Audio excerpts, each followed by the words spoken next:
Hello, Fringers. It's the Caleb G. The following podcast may not be suitable for all ages. Listener discretion is advised. Look alive, Fringers. It's 2099 and we are live and loud in the underground. From the streets to the scar. Keep your chip hidden, your gun loaded, and never trade your soul for souls. Turn it up and let them know. Big Brother is watching. Time to put on a show.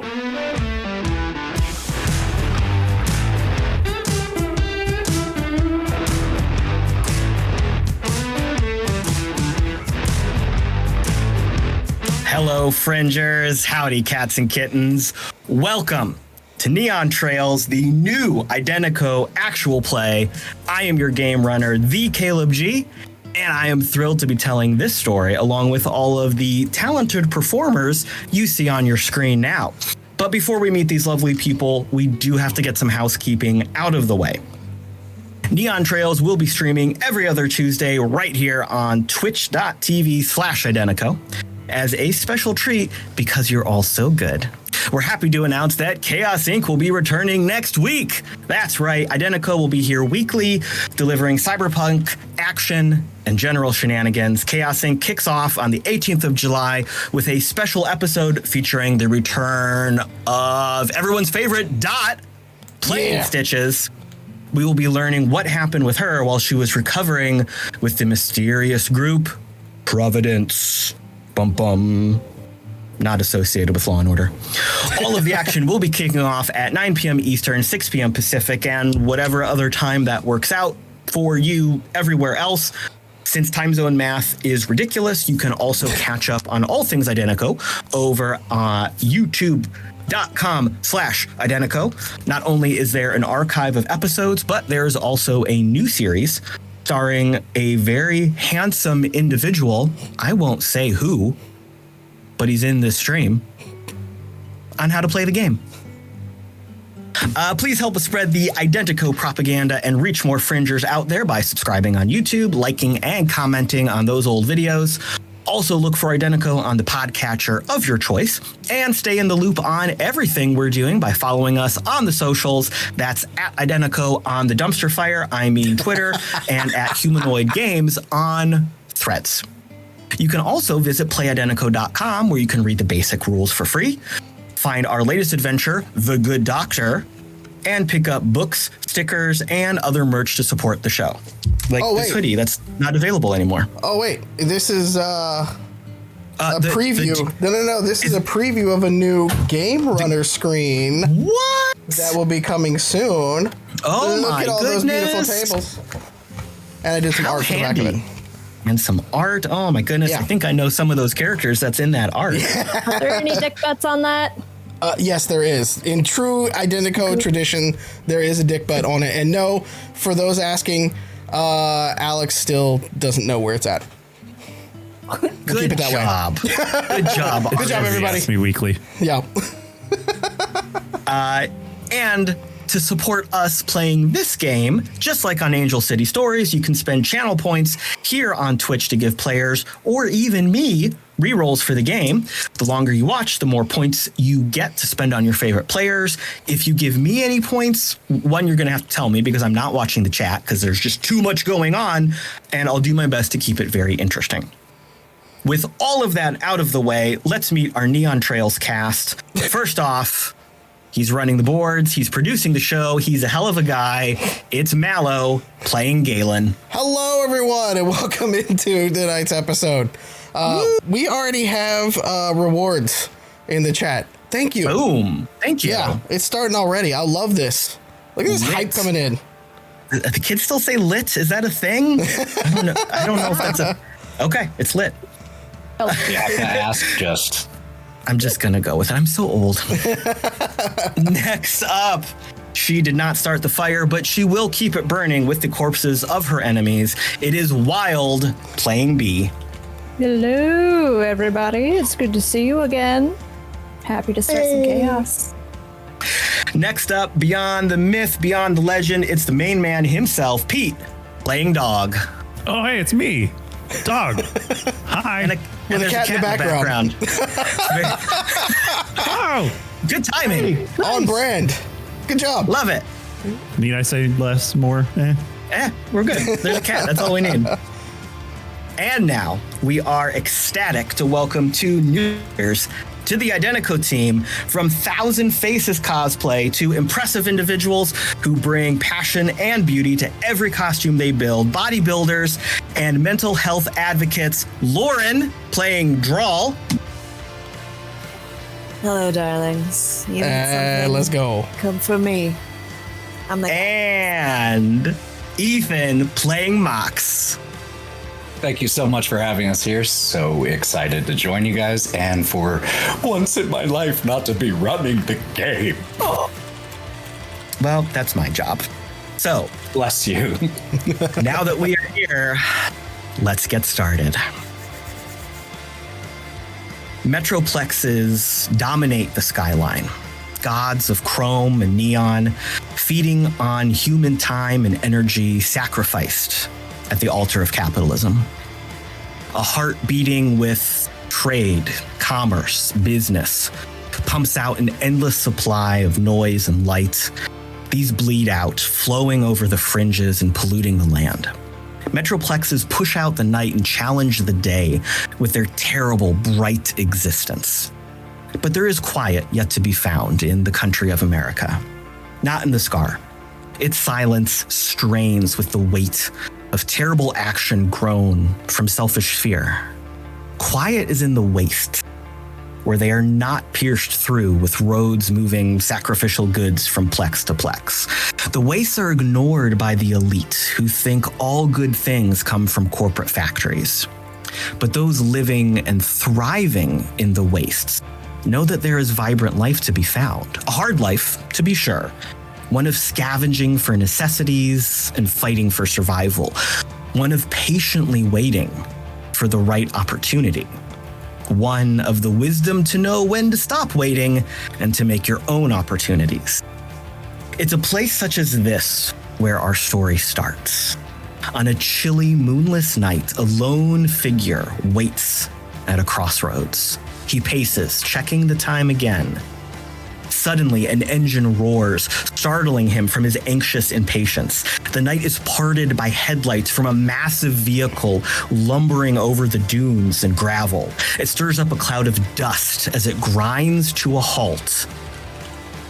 Galen, tell us what's going on as you drive up.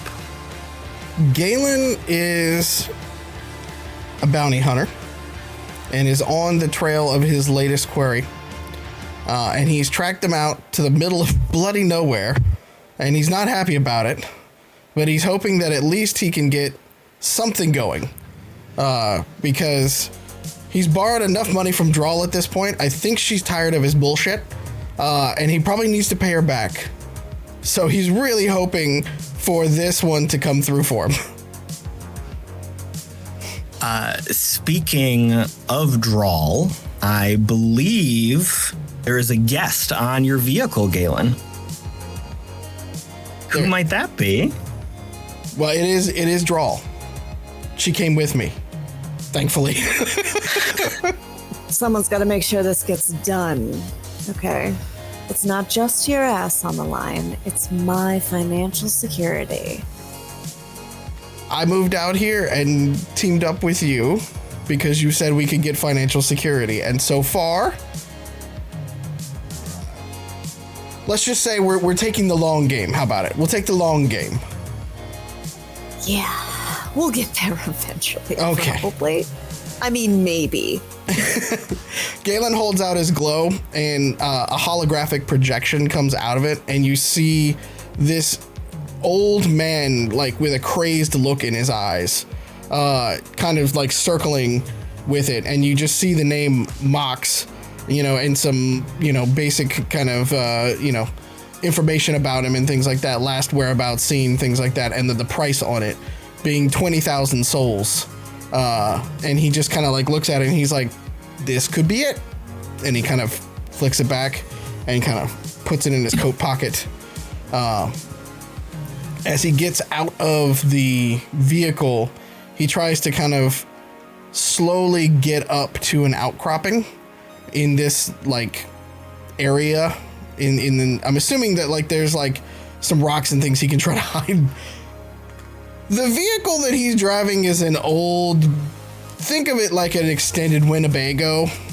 So like it's not gonna win any races anytime soon. So he's just gonna try to do this on foot and use the element of surprise to try to apprehend his bounty. And speaking of that bounty, that hollow picture of the bounty sure looks pretty similar to the individual standing at the crossroads. Mox, tell us what you're doing out here. Mox is out here waiting for what he assumed was the prearranged meeting time for selling a particular piece of tech he's been working on. And what you see is he comes up from a deep squat that he'd been sitting in with his knees in his elbows, and he pushes his hands against his knees. This man has sun-weathered skin and heavy wrinkles on his head from age and the sun damage. White hair, white, kinda fairly ungroomed mid-length beard. Got, despite the night, these two what look like sunglasses on, amber in coloration. He's very skinny but has a muscle underneath there, just no fat. You can see the veins as they run down his one human arm still. His other arm is replaced with a robotic one, as is his left leg and the bottom half of his right. And he's, just wearing gray, dusty pants and a sleeveless army green shirt. And as this larger vehicle pulls up and he stands out of the squat, well, it's about fucking time. Galen, you exit your vehicle. You've got the headlights kind of played over the crossroads so you can see Mox clearly. He's got that long shadow stretching out on the desert floor behind him.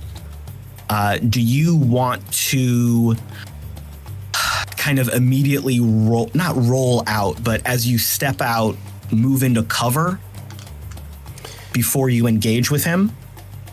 No, Galen, if he's pulled up like this, he's going to step out. And Galen is a mountain of a man. He's like 6'3", 265, huge up top. Very tall. Not lanky, but just menacing. And he kind of turns back and he looks at Drall inside and he just kind of says, "Keep Bernadette running." And he will just kind of saunter over towards Mox real slow like, because if what he's heard is true, he doesn't want to mess with anything that he's got going on, with him at this point. And Mox, with his hand still up against the bright light, seeing just the silhouette of you approach. "Are you And he looks at something. "Robo Lover 69420? Yeah, that's me.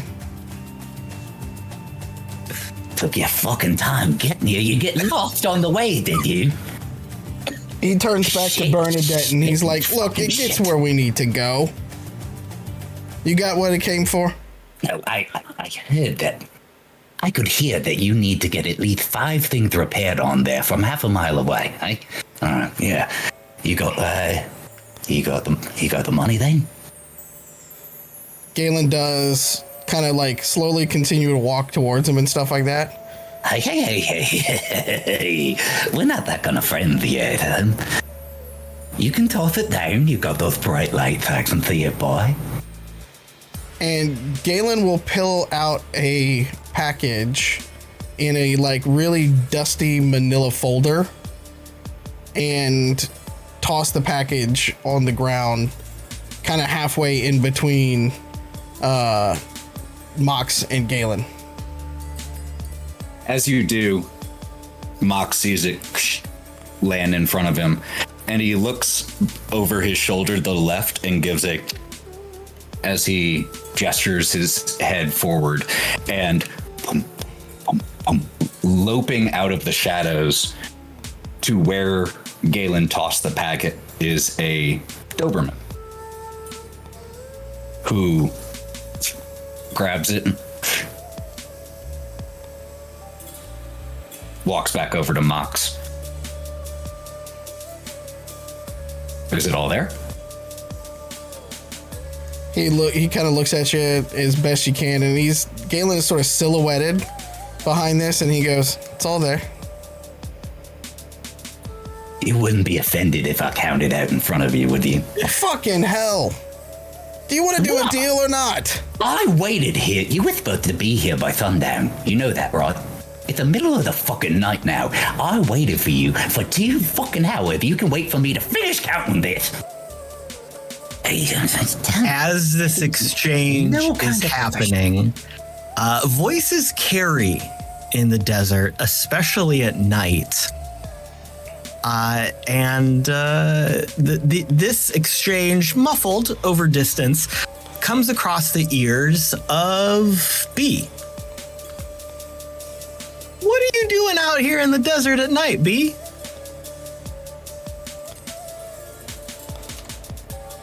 B is scavenging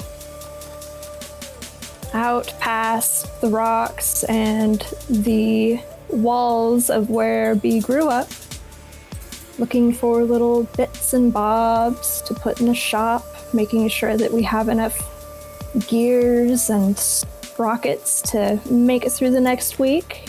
And it's always a lot easier to go shopping after the sun has gone down. So B, thinking that it's been pretty quiet and starts hearing these voices, gets a little suspicious and starts packing up what she's found and sidling over until B can find the vehicle, or see the vehicle rather, and kind of positions behind some rocks behind the vehicle and does what she does best. Listens in. Could you give me a stealth check for that, Wild? Absolutely. First dice roll. First, let's go. We use dice in this game if you didn't know. Nice. What? Oh gosh, watch this just be fantastically. Okay. Hold please. Do. Math. Do math. Math hammer. I got a 9. Hey, it's respectable.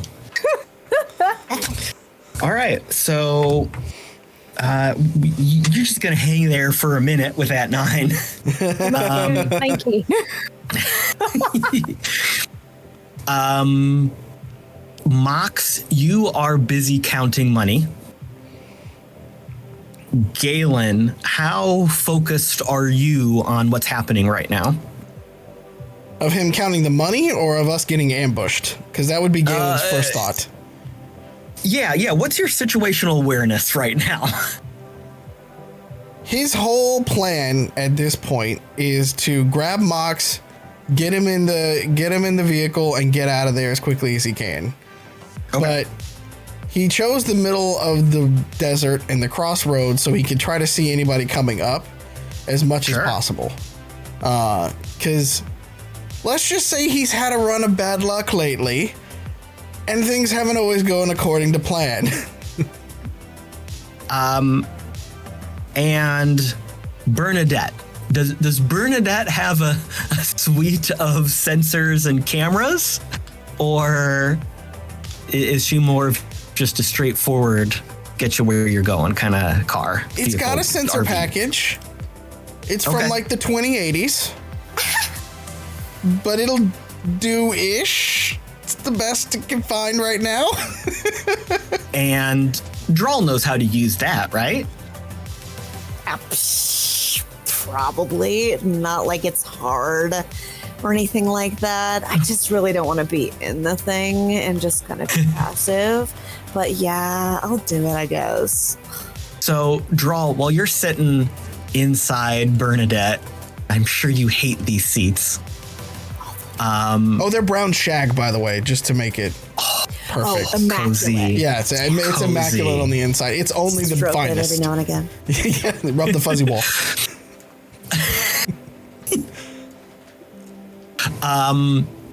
Okay, why don't you give me a perception check with advantage using the sensor package on the vehicle? Yeah. Me? That's so exciting.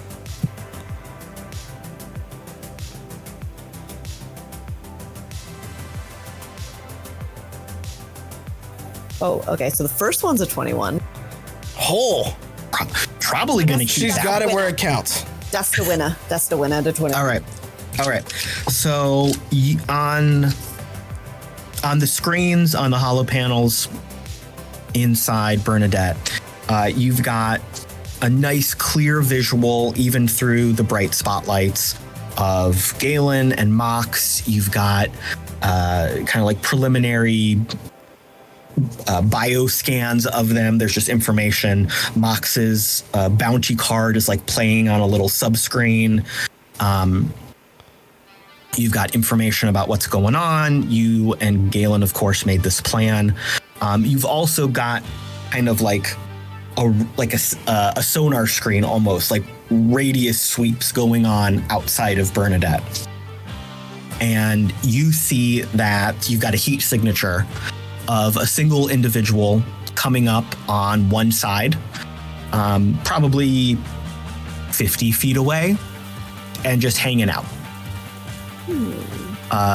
While you are getting that information and looking at things, I think the camera is going to pan over to our friend Dog. What's Dog doing? Just same as B, maybe in a different area, out looking for stuff. Can I roll a perception check to see if I hear B looking for stuff? Yes. Okay. I have a question first. Yes.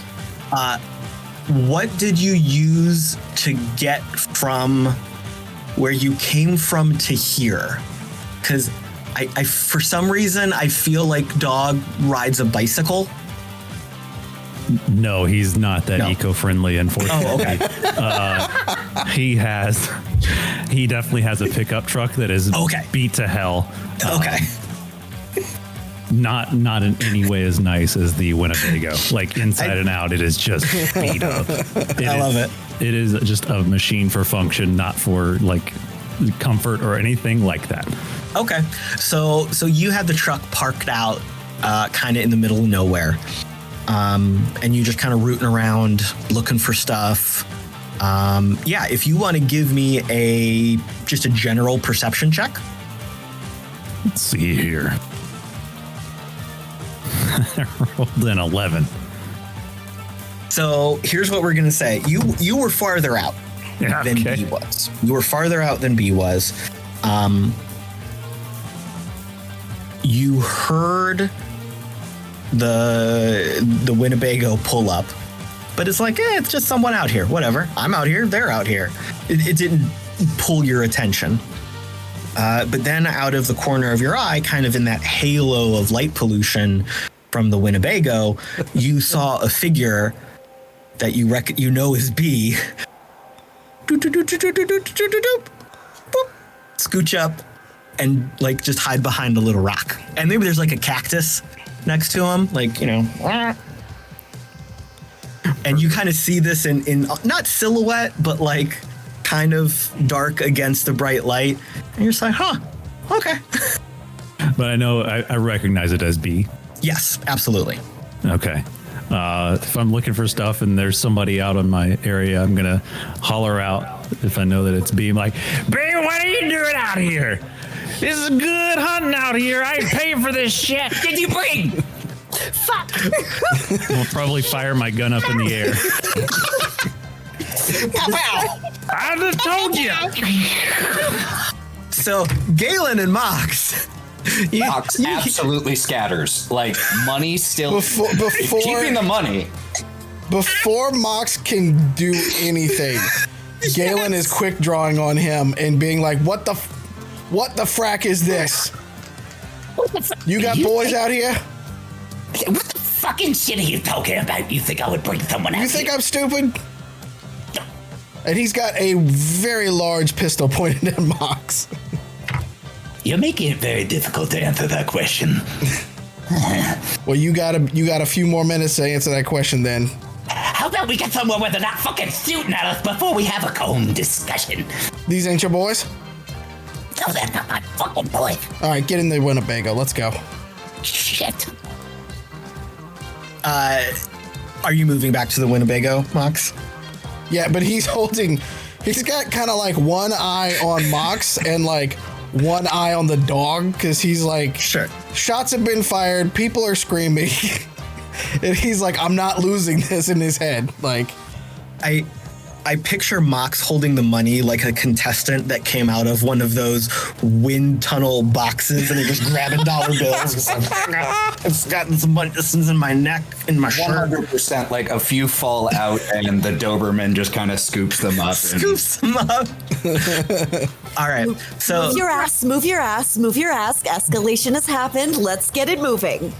So as Mox gets to the Winnebago, clutching the money futilely, then hearing this other voice, Oh yeah, I'm the one who brought boys. Who the fuck is it? And as you ask that question, Drall, before you can answer, every single one of you hears another sound. And this is the sound of what is clearly ramshackle dirt bikes roaring up towards you. Oh, shit. You hear maybe 4 or 5 of them. It's kind of a cacophony of noise. One of them, you hear the engine accelerate and rev up even faster, and then like skids to a halt in that puddle of light that the Winnebago is casting. And you see an individual, scrawny as all get out, but wearing a like big ass black leather duster. You see this figure step off the bike, swing their leg over the saddle. You can see clearly in the light from the Winnebago that on his face seems to be a helmet made of bone. So he's kind of got that empty skull with the eye socket sitting up here. He's got a big exaggerated jawbone stretching over his actual jaw. He kind of stands there, arms akimbo, and you can see that bones have been strapped across his chest. You see that there are bones and bone fragments running down the fronts of his legs. And he, as he's standing there kind of striking a pose, almost like a power pose, some other bikes come up and you see some other figures get off, kind of standing out towards the shadow. And you hear this kind of scrawny voice, and he yells out, I don't know who you are out in my desert, but I'm going to have all your hides and all your money right now. And why don't we have everybody roll initiative? Galen will look at Mox while we're doing this and go, you got a gun in that thing? As you ask this, Mox has already started assembling a large rifle, and you hear him mutter to himself, I don't know who that is out in my desert. He's been watching too many westerns. Oh, Lord. All right. I guess you best get to shooting. Give me some numbers here, kids. 16 for Mox. Ooh. 10. Wait. Yeah, I got a 10. Okay. Old dog rolled a 12. Dog's got okay, a 12. Drall, what you got? I've got a 20. Woo, that a dirty 20? No, it's a 17. Oh. Damn, you got some hot So dice. that's a over dirty there. 20. That's a dirty Oh 20. yeah, I'm sorry. Yes, it is a dirty 20. I thought for some reason I heard natural 20. Even though, Sorry. you know, Dirty 20, love it. Galen. 21. Woo! And that's just, I don't like that roll. That was a bad roll for you. No, Galen, you are going first. You see, so you were moving back towards the Winnebago. Did you have like your step up on your leg up on the steps going in? Yeah, if Mox is inside like assembling a gun, Yes. Galen would be just like behind him. And I'm assuming the dog's gotten in as well too, because we got to get them in there. So yeah, as they pull up, Mox got in. yeah. Cool. So you are standing there. You are first to go. You see this trying to be imposing, but you can tell with your years of bounty hunting, he's a skinny little fuck. He's got nothing on you body weight wise, but he's trying to be very imposing. You heard the other bikes pull up and stop. You've heard some shuffling out in the darkness, but you do not yet see from where you're standing other threats or bodies. So he's already over it. He's tired of this shit. And he's going to make an example out of this kid and take an aimed shot using his bullseye directly to his head. Wow. Right off the rip. I love it. Okay.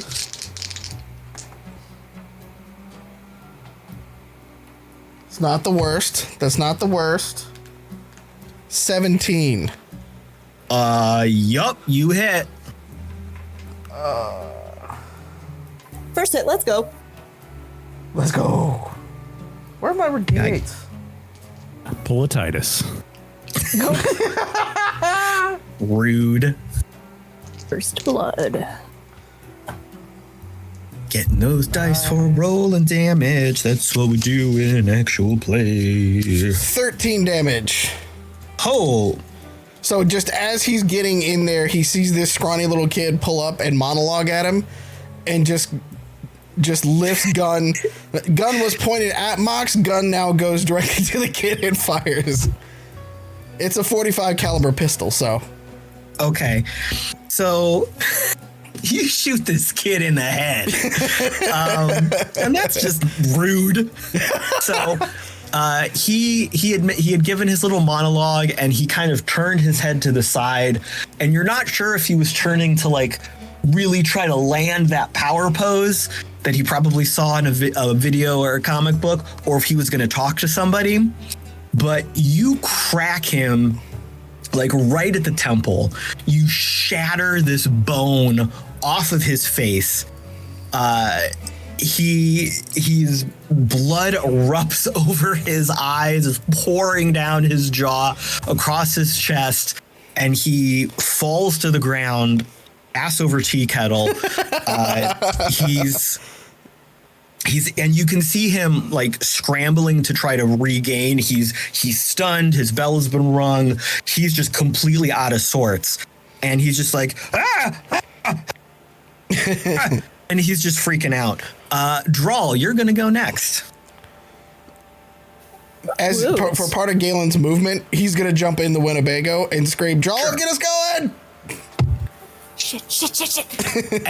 As you jump into the Winnebago, your eyes just out of habit fall across the like sonar display screen, and you easily see the heat signatures of the young idiot threatening you and 4 other figures. Dog water. Hey, Who is the closest? And the most imposing looking? So you've got the kid who's just got shot in the head and knocked on his ass. Not worried about that guy. You've got one heat signature. If you're looking out the front of the Winnebago, you've got one like up and to your left, and then you've got 3 over to your right. The one over to your left seems to register a little bit bigger, a little bit hotter. That's the one I gotta go for. As she was like looking at the sonar, the radar, looking around, kind of figuring out what could be done, and we hear Galen say, "Get us going!" She's got one foot. She is straddling the center. She's got one hand on the wheel over here, one hand on her leg, one foot on what I assume would be some sort of gas apparatus, and she is going to fling a knife. The go pedal. Straight, God, and chuck that combat knife. So you are the biggest one. While you are hitting the gas, you are throwing a knife out of a window. Sure am. Into the darkness based on what you're seeing on the screen. Yep. I love it. I just wanted that. Please natural 20 this. Please natural 20 this. Oh God, so I'm stressed. Here's what we're gonna do. This is gonna be just a plain attack roll, because I would say you have disadvantage throwing it out of a window in the dark, but you also have advantage because you saw the heat, so it cancels each other out. Just give me a straight roll. Or, as queer roll as we want to be. It doesn't matter. Just a plain roll. Whatever. We're good here. It's a 15. That is a great attack roll, but you don't hear it land. You're just so busy trying to hit the pedal and yank this giant ass wheel to turn it and try to get going. Drall, you do have rewards if you want to re-roll. That's a thing that happens? Yep. You have 3 of them if you want to spend one to re-roll. Oh, Frank, yeah. The chat loves you tonight. All right. You got to beat a 19. No, 19. You just called it out. Ethan goes, all you need is a 14 on the die, and it's a 14 on the die. All right. Let's go. Thanks, chat, for that reroll. Thank you, chat. Okay, so this was just a standard throwing knife. Combat knife that you chucked. All right, I didn't know if it was the kind that exploded. Because we have those. I heard that was a thing, and I'd like that. Yeah. Well, maybe we'll go shopping. We'll have a great shopping montage. All right, so just give me some damage. I know a guy who you know will a be guy. more than happy to show up anytime you need him. He's handsome. 6 total. 6 total. Yes. Okay. Also, give me just roll a d12 for me. Okay. Since you were throwing it kind of blindly into the dark, this is going to tell us where it hits on this individual. 2. 2. Right. All right. And how much? You said? I'm sorry. 6 damage. Yes. Okay. So She's consider Matt's doing a burnout.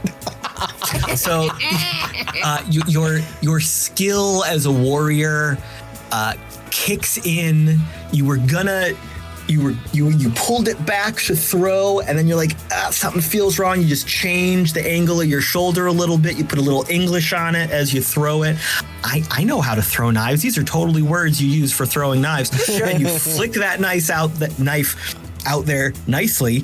It lands. You're pulling the wheel. You're trying to accelerate. Over the roar of the Winnebago, you hear another roar of pain. That hurt. And it is the scrawny guy's turn, who just got shot in the head. So he is gonna scramble up to his feet. He's gonna wipe some blood out of his face. He's gonna do that classic movie thing where he just spits some blood on the ground, and he's like, come on boys, get him. And he is going to pull a big ol' gun out of his duster pocket.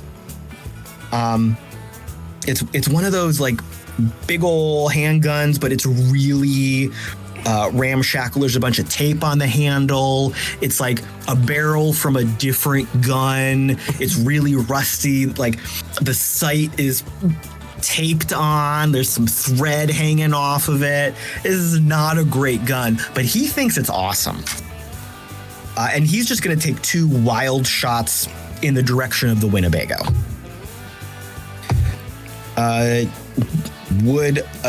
We've got a 10 and an 11 coming at the Winnebago. No, where did that? Drall is driving, so why don't we have Drall give us a driving check for defense? Oh no. My least favorite. Let's see. I think that's. We're getting all kinds of great action here in the dice in this first game. It hasn't been an hour yet. We're doing great.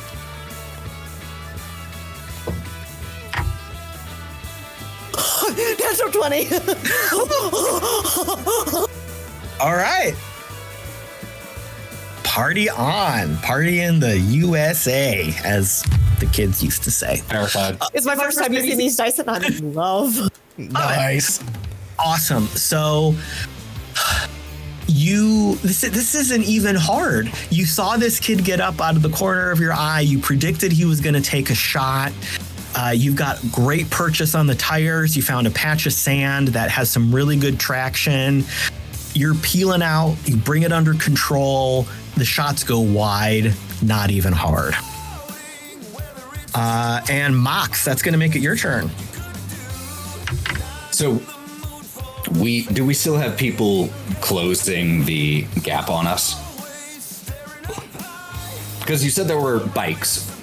Are they following behind? So you got onto the Winnebago in front of Galen, right? Mm-hmm. And you were assembling your rifle. Mm-hmm. How would Mox be more focused on assembling the rifle, or would he have the wherewithal to look up and maybe see what's on the screens? Fair point. What the fuck is going on? Do we want to roll like a high or a low to see if you noticed? No, that's what he did. Okay. So you were just sitting there working on the rifle. How long will it take me to assemble this rifle? Because I didn't describe it in my initial description, so I figure he has to put it together.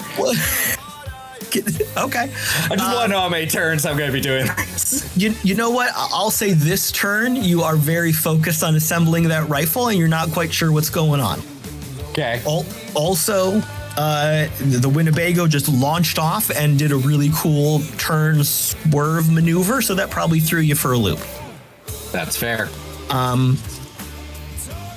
In the darkness of the desert, some people are doing some things, and it doesn't matter. But what does matter is a figure looms out of the night right in front of the Winnebago. This is a big dude. This is like 7'6" tall, ripply muscle on muscle slab of muscle. He is, think Juggernaut. I was just about to say, I'm the Juggernaut, bitch. Give me Juggernaut, and you're on track here. Except instead of the weird armor he's wearing, it's all bone. Very similar to the kid that has been shot in the head. So he's got this like big, it's like a bison skull over his head, just the skull coming down. You can't even see his jaw. Like the rib cage of, I don't know, maybe a bison? You're not sure. Over his chest, bare arms, but literally just like bones strapped to his forearms as armor. And he is holding just a cut your head off, screw up your torso kind of meat cleaver axe thing. And Drall, you can see that one of your combat knives is sticking out of his chest. And he is like jumping in front of the Winnebago. Remember in Fury Road when the guy jumps off and he's like arched way back to bring the spear down that explodes? He's like doing that. He's like jumping in front of the Winnebago. And he's trying to bring this giant cleaver of an axe across the windshield. So unless you stopped driving, Drall, that's another drive check to defend. 21. Hot girl. Yeah, these dice are smoking, you guys. I don't know what's going on. I don't know. They match my backdrop. This poor dude, he just wanted to steal some food, and you're just fucking him right up. I'm sorry, I should have said that. He's just hungry. No. So, I feel like you just hit him and knocked him aside with a roll like that. I think you've got enough control of the Winnebago. He jumped at you. You saw him in your periph, and you kind of turned and you just clipped him and knocked him off to the side. Cool. So, Dog, you watched all this shenanigans happen in like a second. Yep. What's up? It's your turn. Okay, so I'm in the Winnebago, right, as it's moving? Are you? No, you're not. What? No. I thought you told me to load up. My bad. So I'm watching this from afar. You're watching this from afar, yes. What you also see, though, is that in the wake of the Winnebago and this action, there are 3 other figures who pulled up on bikes, jumped off the bikes, and jumped back on the bikes as the Winnebago pulled off. So I think we found Mox's targets. Go ahead. You basically saw like 3 cronies get off their bikes to take up a tactical position, but then the Winnebago started, so like they ran back to their bikes and jumped on to try to chase it. Very comedic from afar, especially because the Winnebago just hit this big ass dude and kept driving. This is my reaction, but also Dog's reaction is just to laugh. Do I recognize the Winnebago? Does Dog recognize the Winnebago? Like, would I know it? That is a great question. How about you give me an underground check?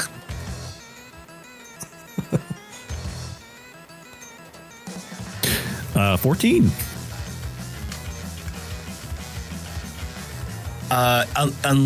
If it's okay with you, Mallo, I'm going to say he at least recognizes you and the Winnebago by reputation. I mean, we've been in town for a couple of days, so if he's anywhere near Solace, he's probably seen it. Yeah. It kind of sticks out. Yeah. Yeah, so you absolutely recognize this. You couldn't name the guy, but you recognize the Winnebago and Galen as an individual that's been around town for a little bit. Okay. If I recognize it and there's not been too much of a dust up around it, no.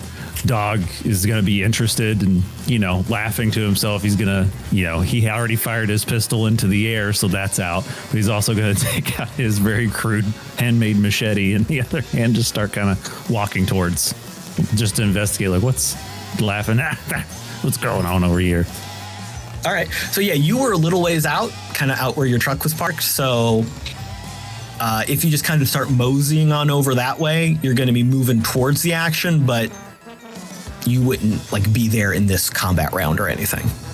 And that's fine. Okay. That's fine with Dog. It's not his problem right now. Yeah. Dog's just hanging out. All right. And B, you were hiding behind a rock by a cactus, and you thought you were hiding great. And then all of this shit just happened. What's up? What do you want to do? Being called out by Dog, I put a little angry face in my glow next to Dog's name. Just to make sure that I remember this moment. Okay. But as I see these bikes roll up, I get up close to the cactus and I do my best cactus impression.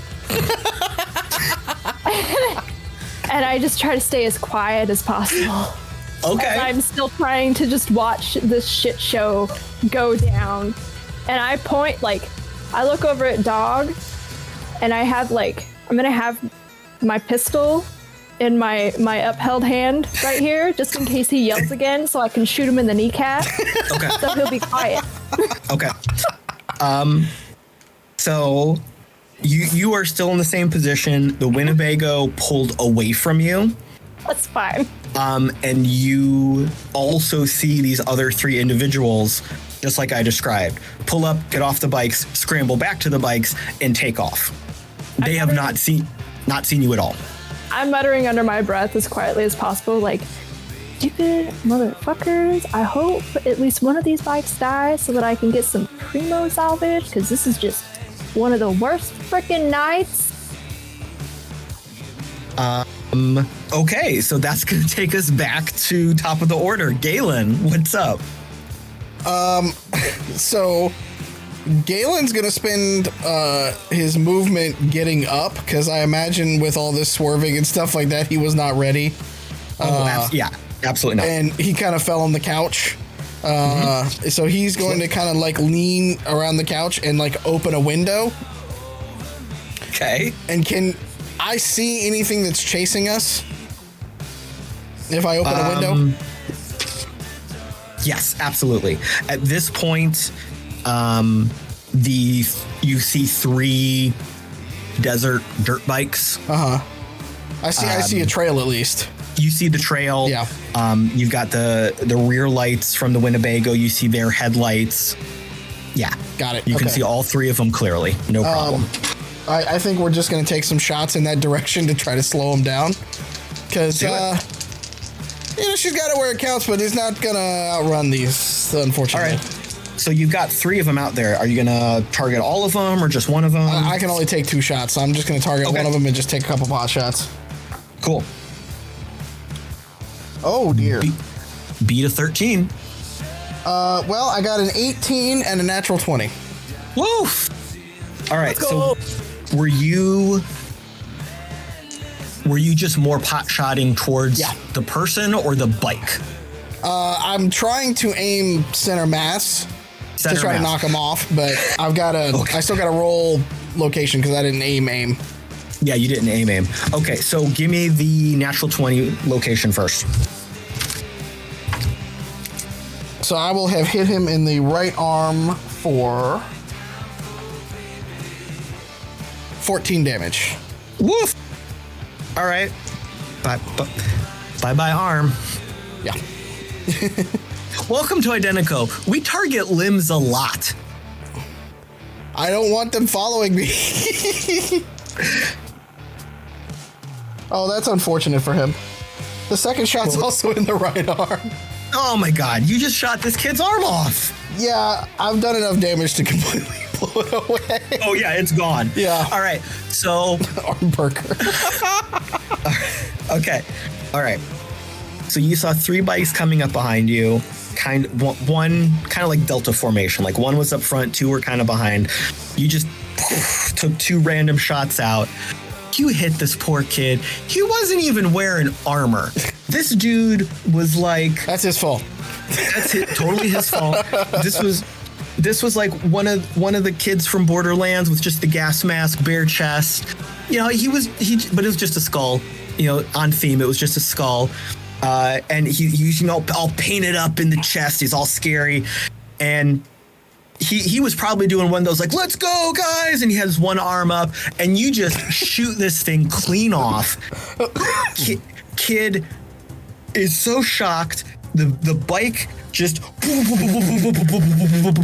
the other 2 bikes hit him,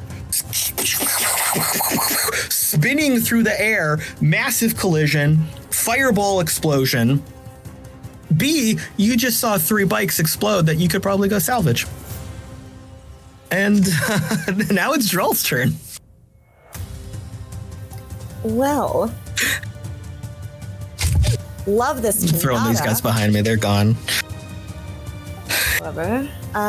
So I'm gonna. So am I still driving this thing?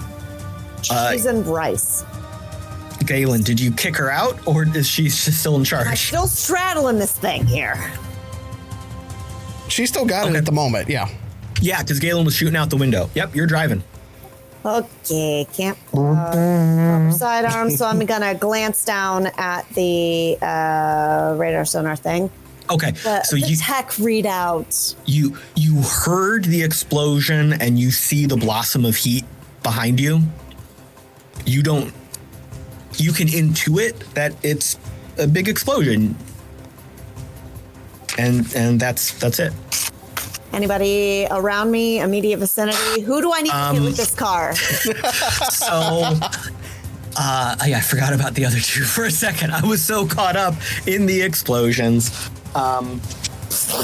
Okay, yeah. So the big brute dude that you hit, you can see him still trying to chase behind you, but he's running on foot and you're outpacing him.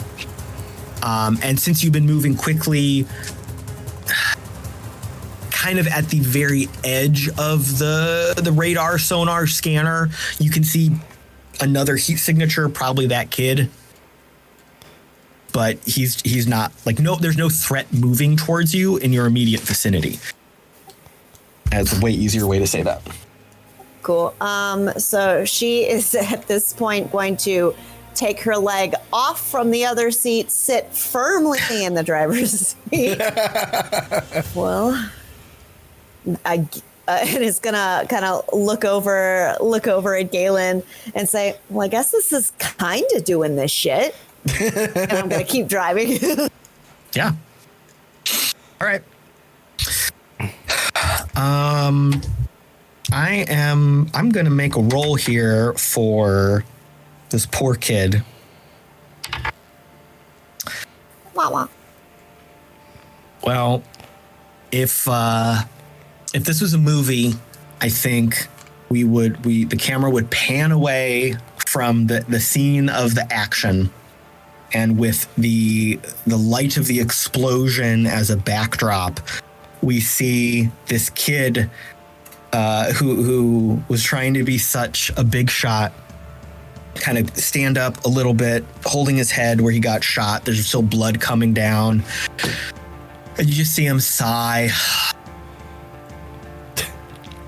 We've made a lifelong villain now. And trot off screen into the desert. Never to be seen again. All right. So let's cut over to Bee and Dog.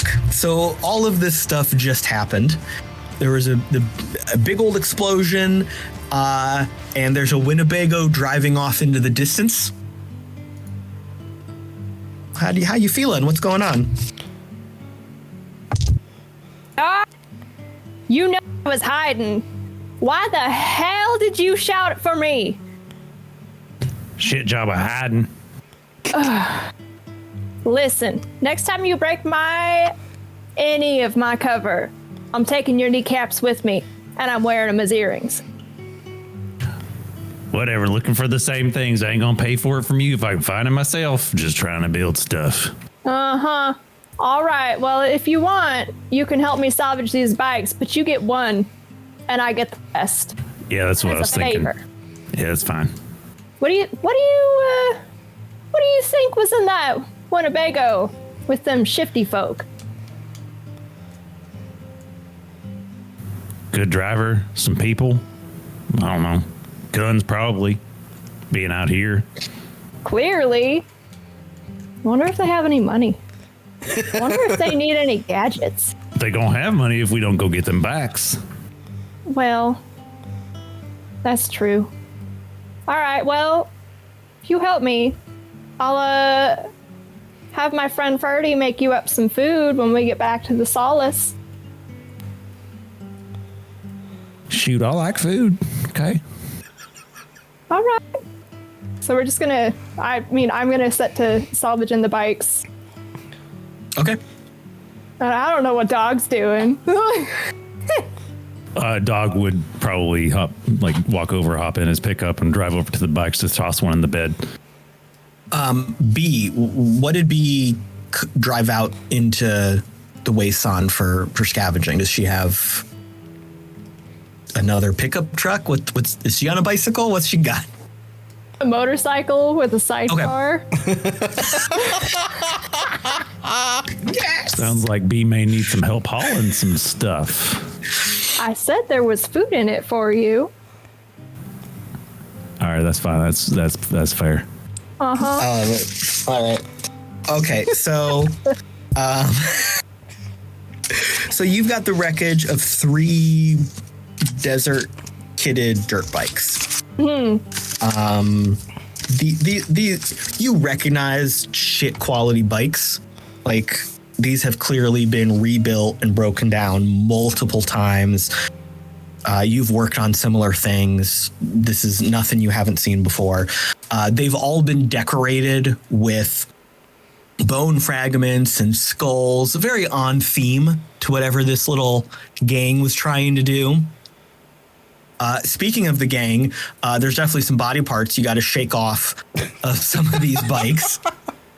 It's a little messy. I'm taking those with me too. They're also salvage. Okay. They got gloves. I need some gloves. Always need extra gloves. I have this one. It has a 6th finger hole. I don't know what that's about. You got 2. I got 2 hands. I need a second glove. All right, I'll keep looking. This bone armor's new. Probably build something weird out of that. Yeah. So these three dudes who are dead, they're pretty messed up, but they all were, bare chested, war paint, skull type helmet, and they had like heavy work pants and boots with bones strapped all over them. They also were all carrying basically a crowbar, but like an extra saw blade was like zip tied on the top, trying to look scary. Practical. Yeah. Pick up one of those. Just like on the side. Yeah. You're like, isn't this so cute? It's Look a little at what they were loose. trying to do. Since it went through the explosion, it's a little loose, so it kind of rattles. Just not I'm gonna great. shake it like a maraca.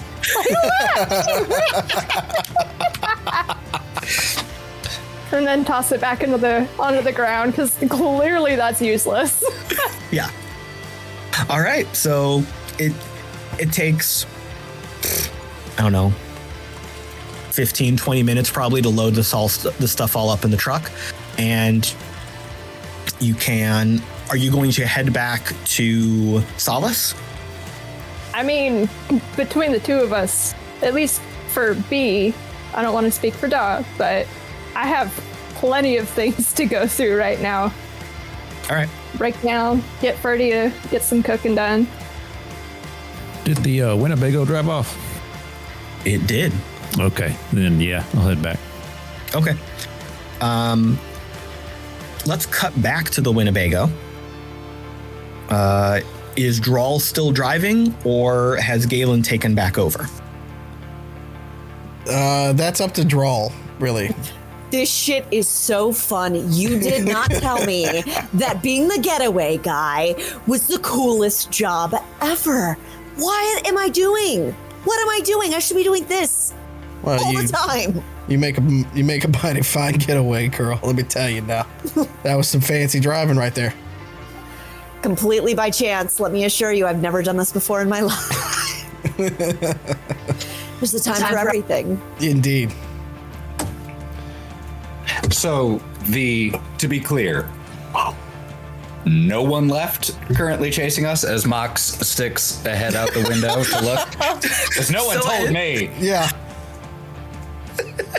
Yeah, Galen will just kind of like calmly sit on the couch now and watch you put this thing together and just look at you and be like, that's mighty fine, impressive. But he looks down at his watch. He's like, we needed that about 2 hours ago.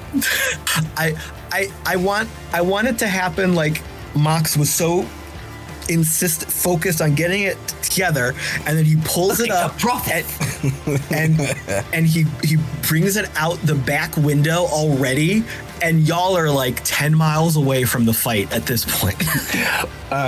Right before getting 10 miles away, Mox would have smelled the the results of the explosion and just gone and then after sticking his head out the window for a little bit, the hair slightly receding, blowing back like a dog for a little bit, he leans up against the side of the Winnebago, the interior wall against across from Galen. I'll go. Play Casey Jones. And from the Doberman, driving that train high on cocaine, and he's just is it like in Lilo and Stitch, and does his mouth open up and that's where the spear comes out? I mean, that's a DM call if that's the tech, man. Is there, so I know that it's hard to get plant things to smoke. Are there synthetic cigarettes or the equivalent? Okay, cool. Oh yeah. So that's like, as soon as the music starts playing, just there was this whole thing with a guy and a plant. It happened on, out on the West Coast. Y'all probably didn't hear about it.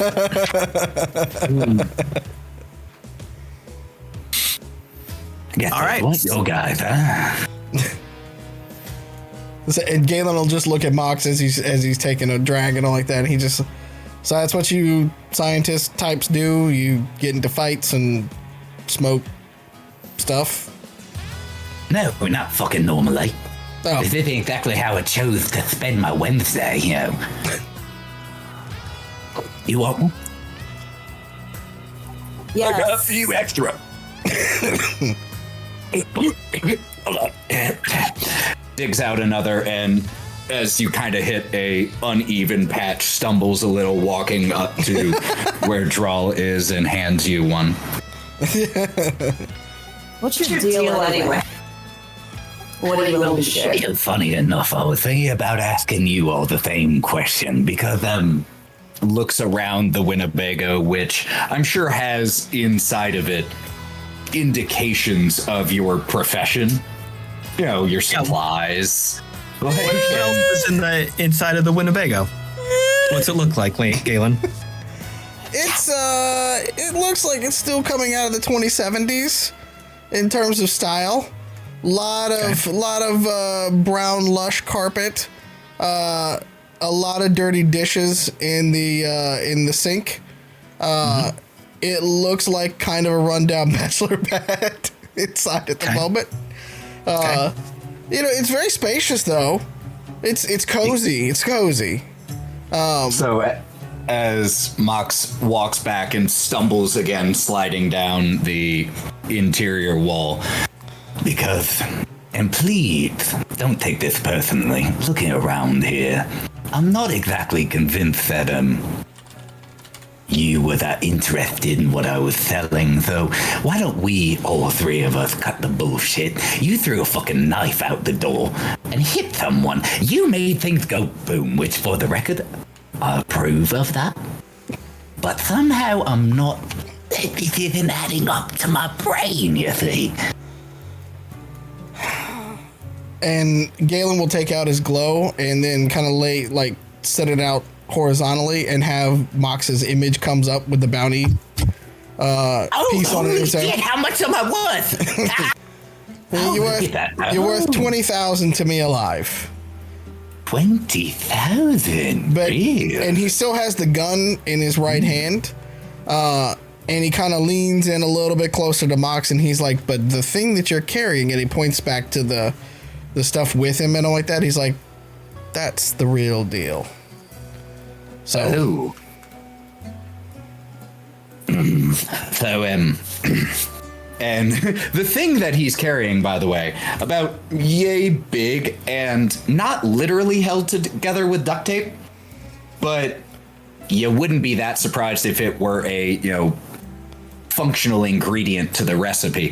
Well, yes, I understand why they want that. What is it, by the way? Well, assuming my calculations were correct and I didn't screw anything up along the way, it's wait a minute. You're hired to get this from me, and you don't know what it is? I don't ask questions. I just get what they ask me to get. In this case, it's you and what you carried. Is that a required package deal?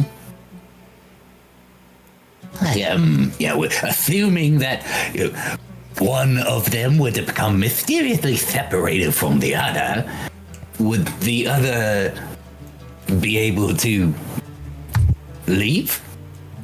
He kind of glances an eye over to Drall while she's driving, and he goes, I ain't taking those chances. Fuck. I get the feeling this is about to get very complicated. Oh, I'm coming with you then, am I? Ideally. What you just saw, you don't want to happen to yourself. So, let's be friends for a little while, and we'll have a discussion once we get back to town about it. You see as he starts to reach for something, like his hand just kind of subconsciously goes to a pouch on the side of his leg, and then, Yeah, we can have a discussion. I'm sure that's fine. You got anything to drink around here? Galen pulls out a half-drunk bottle of whiskey. Not good whiskey, mind you, but whiskey. And kind of just gently tosses it over to Galen. to Mox. I'm sorry, to Mox, sorry. As he tosses it to himself. First of many name swaps of the game. And as he uncorks it, Friend of the Devil comes on after Casey Jones. Well, if to an eventful night, eh? It's certainly a lot more eventful than what I thought it was going to be, and he takes a sip. And then he gets that kind of as you know, you drink some very cheap whiskey. Oh, it's good for you. Yeah, they say it puts hair in your chest, right? And after you hand it back for him to have another swig, he pushes himself up and hands it to Drall.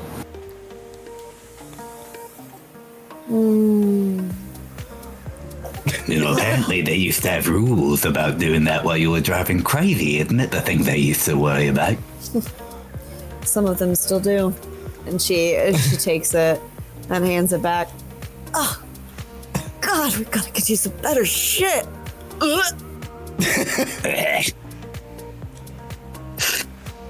It's not shit. It'll get it done. And before he takes the last swig of it, here's to a fruitful relationship. And he takes it's making you 20,000 richer on my name. Yeah. Here, cheers to that. Or the equivalent amount of information? Question mark? So the three of you drive through the night and you return to Solace. As you pull up, there is on the desert floor, you can see ahead of you, stretching out into the night, in that kind of purpley black of that real dark outside with no light pollution. You can see the night sky, and you can see that there is a deep, deep canyon stretching out ahead of you. Wow, that was my camera. Whoops. If you had 3D glasses, it would have been great, kids. We're going to go back to the early 2000s where that was a thing on television. Can we please? Very special week of 3D. I was just talking about that today. Live streaming. So this canyon is stretching off far, far, far into the distance, miles and miles and miles. But ahead of you on the desert floor, you see the warm lights clearly just coming from fire of a small settlement. Drall, this is your home base.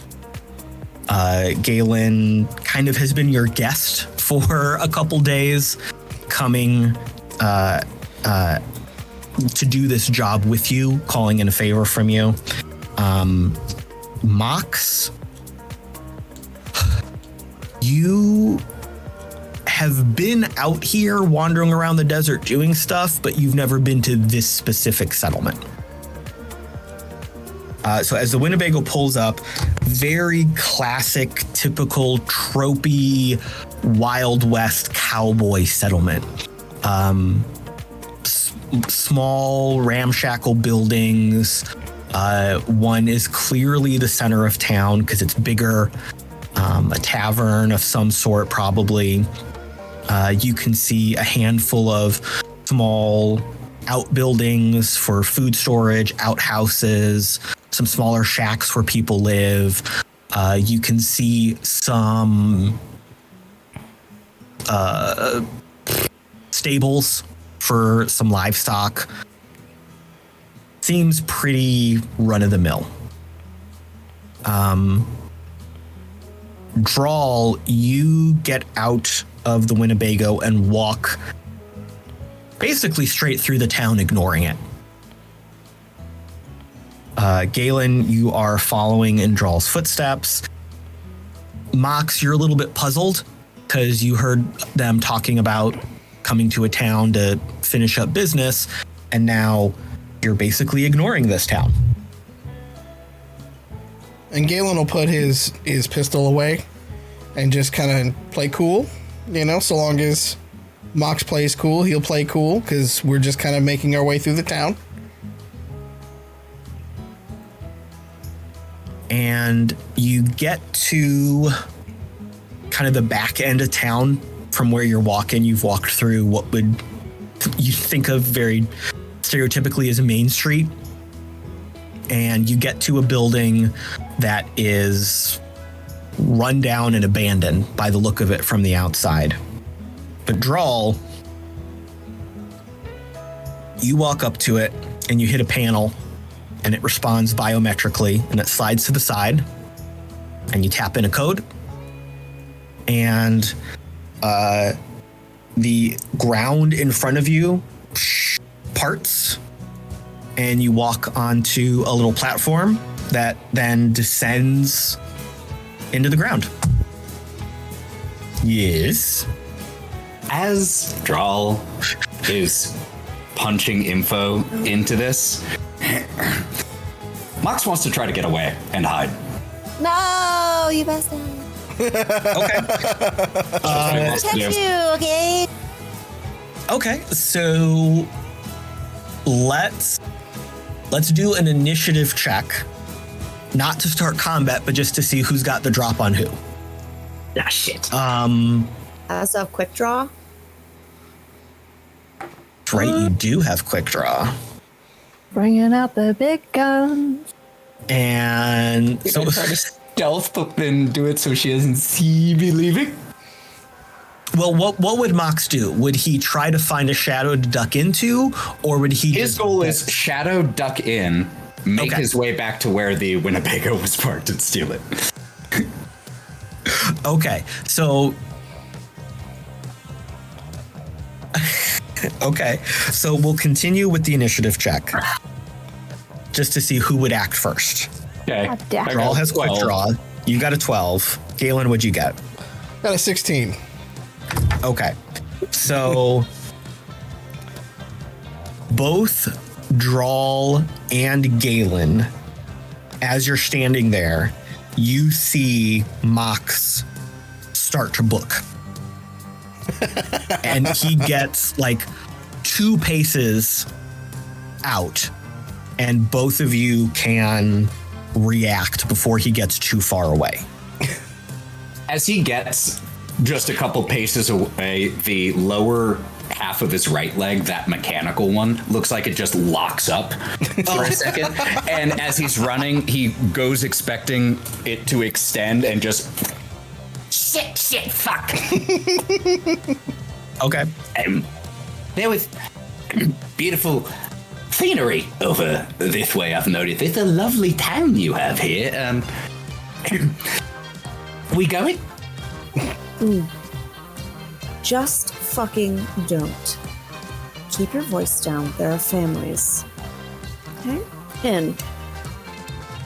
Excuse the fuck out of me.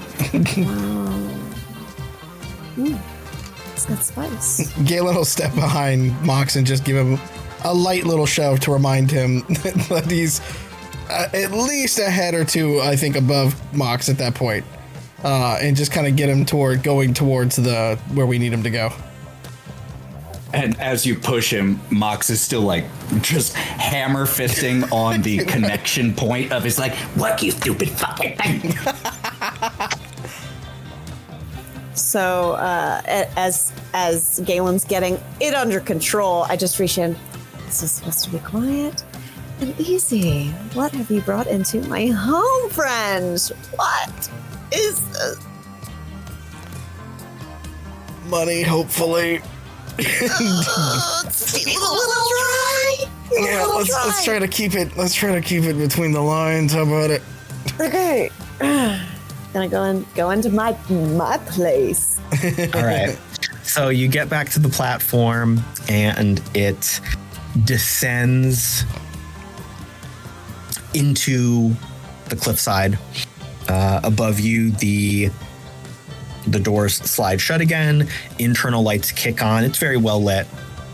And you descend and you descend and you descend. It's moving quickly, but you still descend for a while. And then you hear that classic elevator ding. You feel it come to a rest. The doors slide open. You exit the elevator. Drall, obviously this is your home. This isn't anything to you. Galen, you've been here a couple days, but it's still surprising to you. Mox, you've never been here before. You walk out of the elevator and you are blinded almost with Solace. It towers above you, thrumming with life and light. Ahead of you stretches a wide promenade full of vendors, food carts, entertainment, and more people than you could have ever imagined living this far out in the wastes. You hear music, talking, arguing, laughing, the sounds of thriving life. Above the street, built into and onto the walls of the canyon, are an expanding mass of homes and businesses crafted out of everything from shipping containers to scrapped aircraft. They are piled on top of each other almost haphazardly. If you stare too long, you get a sense of vertigo as you see the construction extend further and further out as it climbs the canyon walls. Drall leads you through the chaos and up a short flight of stairs to... What is your destination, Drall? Drall lives in just, it's a pretty standard shipping container size home. When you walk in, after you go through a door that requires biometric entry, which seems out of place, sort of, in this metal and music laden area. And when you go inside, you see everything just laid out right there. Bed is right in the middle. It is a pallet basically on the floor, but it looks comfortable. It's got two curtains in front of it, seemingly as if to block it off from other spaces. You have a basic little kitchenette style area. Looks barely functioning. The water doesn't appear to be running at the time. She also has what looks like just a metal rack that has a radar on it that monitors the outside of her door.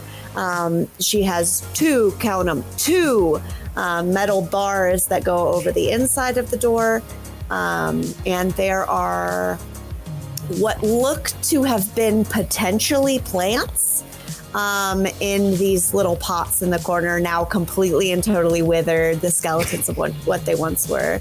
There are a couple books on the ground, some pillows here and there, blankets, but overall a pretty bare space, but comfortable. And I'm going to say it's probably midnight-ish when you get back to Drall's place. Galen, you have a contact for the bounty, but you got to reach out to them, and the three of you can hang out in this super cool studio apartment. So while we cut over, Galen will do some of that, reaching out, trying to get things squared away. Sure. Would you call or text or video chat? Galen is more of a texter. Good. Yeah, he's not more of a caller. Good. Okay, yeah. So you've got a number on your glow that you can send a message to. What do you send? Just very basic. Target acquired. Ready for handoff. Almost instantly, you see the 3 dots of the reply being sent, and it comes back. Well done. 30 minutes. The Farbly. And I show the text message to Drall, and I go, "Do you know where this is?" I assume She you does. do. She super does. I do be knowing that. Good. Good space to meet. Fantastic. Got anything to drink? Oh, I assume along the way, as long as you're ready to grab and go. I don't expect we'll be loitering. That's probably not a bad idea. So, gotta ask. And I know you like your secrecy, and I don't usually like to pry, don't usually like to ask where they come from. But this fucking guy's in my house. No offense, fucking guy. Oh, yeah, none taken. So, he just seems like a regular guy. What's his deal? Galen? Are you speaking of me in the third person right now? Bro, can you just for a second? Galen will kind of lean a little bit and talk a little bit quieter, and he goes, they said he's got a package with him, but that package was dangerous, and that's what they want. But, and he kind of looks over at the duct taped box that is there, and he goes, "I'm no tech person, but that is not a dark wave generator, right? Can't be, right?" A dark wave generator? Are you shitting me? Would everyone take a breath here? I didn't bring it here. Can I just point that out? I didn't want it to be here. I didn't want to be here myself. You brought it here. It's on your ass. Listen, I'm a simple, innocent bystander. I just drive the car, remember? So, level with me on this. Do you or do you not actually have a fucking dark wave generator in my fucking house? In my beautiful... do you or do you... In theory, yes. Haven't been field tested yet. Look, this is mostly a prototype, and, by selling this one, I could fund further research to perfect the process. Science is a lengthy and complicated process full of many errors and product testing. Is there any way for me to do some sort of bullshitometer check? Or am I smart enough to get that he's full of it? Once he fired up with science is, I think. Sorry, this is too good. You want to make an insight check against science bullshit? That would be lovely.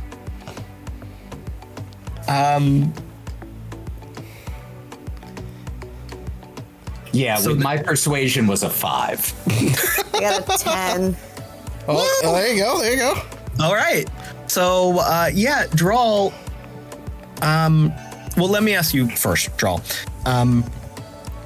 You know what a dark wave generator is. Are you? Let me rephrase that.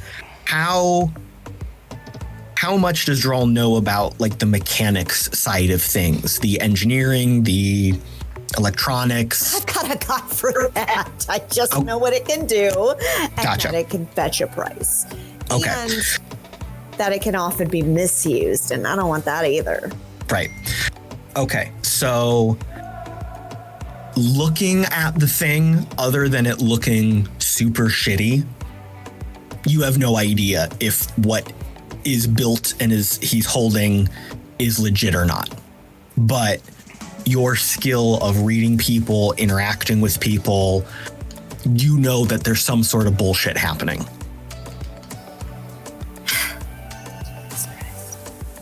What? Did you name it? Did I what?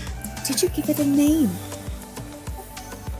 Fuck kind of question is that? You asking if I named? Like, what do you want me to name it? Like, Alice? Because you sound like a fucking crazy person, okay? Are you sure that you're qualified enough to make it a functional... Listen, I understand, Trevor. They said Copernicus was crazy too, eh?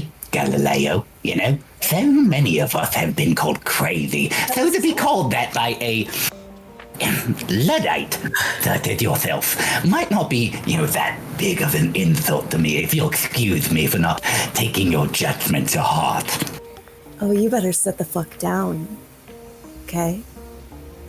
Yeah. Yes, ma'am. Luddite. Watch your fucking mouth. Okay? In my house, at the very least. What you do outside these doors, what you say outside these doors, is Galen's problem. But while you're in my house, you will be obedient.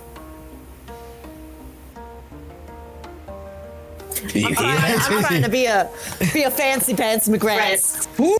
As you say be obedient, he stares at you for a second, then looks down at Argus, the Doberman. You hear that?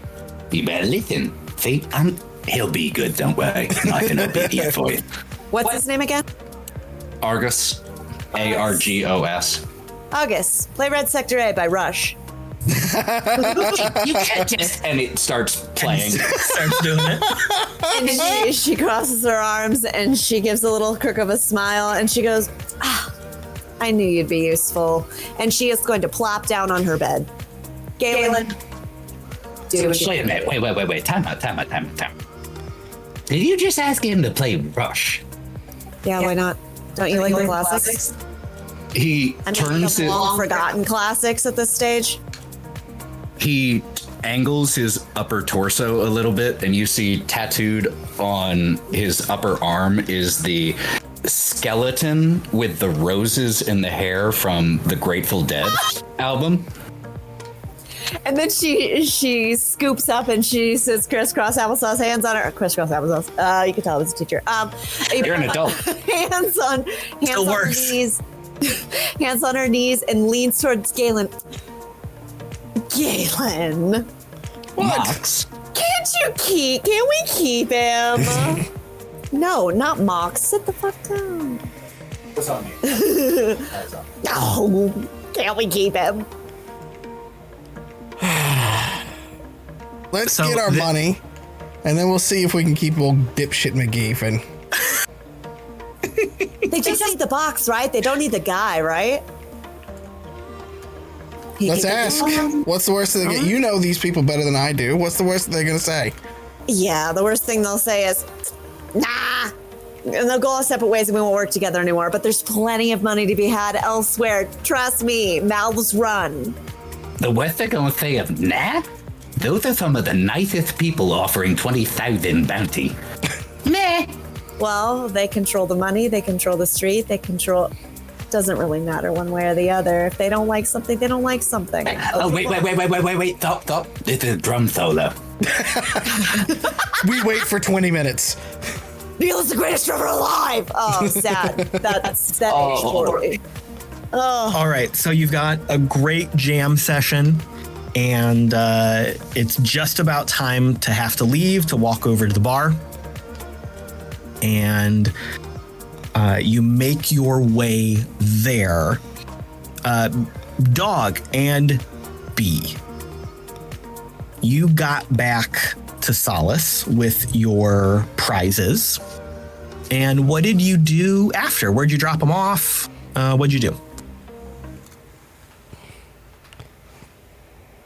Go ahead.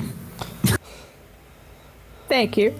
So I'm gonna direct Dog to drive his jalopy on over to the back of my shop. I'm assuming there is a way to get a vehicle or two. Oh, absolutely. Into the actual. Oh, yeah. So the lift that Drall and them took, that's just one of several personal lifts. And of course, there are a dozen vehicle lifts all along the canyon. You could also drive down if you really wanted to, but that would be dumb. Take the elevator. Hey, fine. The elevator's great. Yeah. I'm gonna park my motorcycle and sidecar next to the jalopy and kind of bop to music in my own headphones while I'm looking over at Dog, yeah, just chilling, waiting for the elevator to go down, and then I'll take point and drive him on over to the shop and ask, "Hey, Dog, will you help me unload? Also, I already promised you food. I'll get you some drinks too. You know we're going to the Farbly. How many drinks? I suppose if you want up to 5, it'll be fine. Make it 6 and we're good. All right, fine. All right, so are you going to unload all the stuff there and head right to the bar? I mean, yeah, it's salvage night. I'm already gonna be looking grimy as hell anyways. It's Oh, yeah, fine. no one cares. Yeah. B's kind of just chill with kind of going with the explosion blowback in her hair. Still, a little bit of desert dust on her, on their clothes.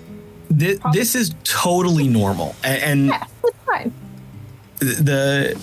Most of the people that live in Solace are very much scavengers, rebuilders, traders.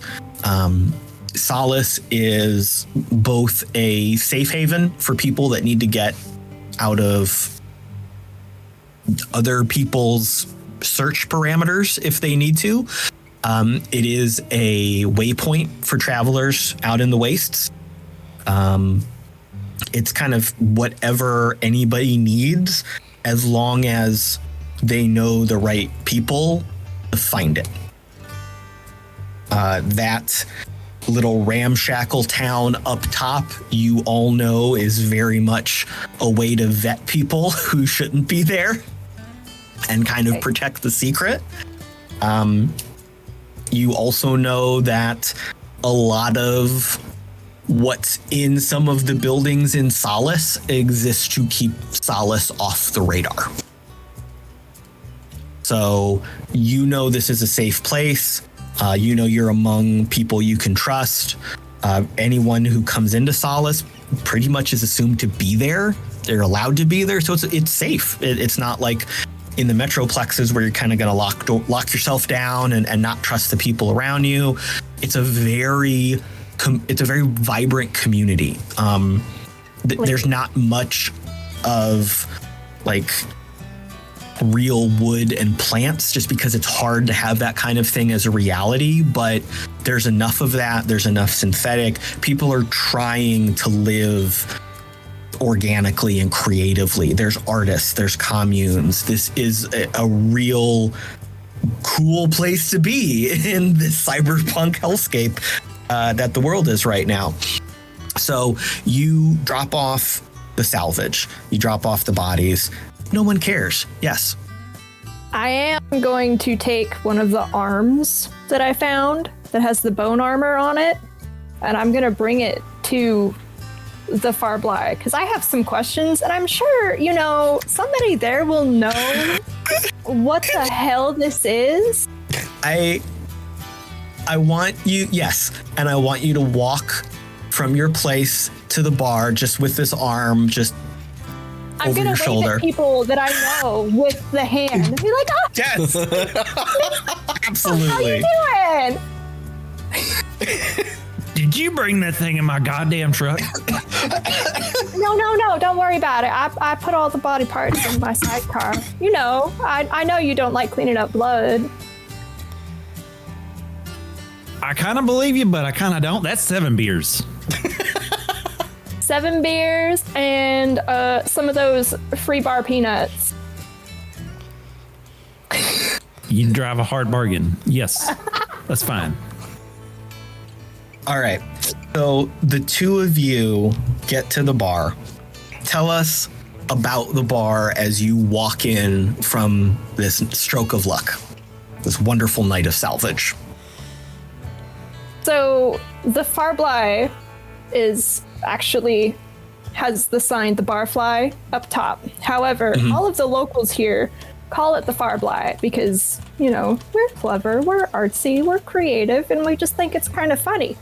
And it's stylized kind of like an Old West saloon that you would find in the decoy town up top. Because Artie, one of the barkeeps, the owners there, just has a really wicked sense of humor. So, we have the barrel tables and the person playing the piano in the background with ragtime, but it's totally recording, they're just sitting there because they're hammered as shit, hammering away at keys. It's always someone different who just thinks they... Yes. I'm amazing at this. Yes, and they always... I never knew I could play the piano. Yes.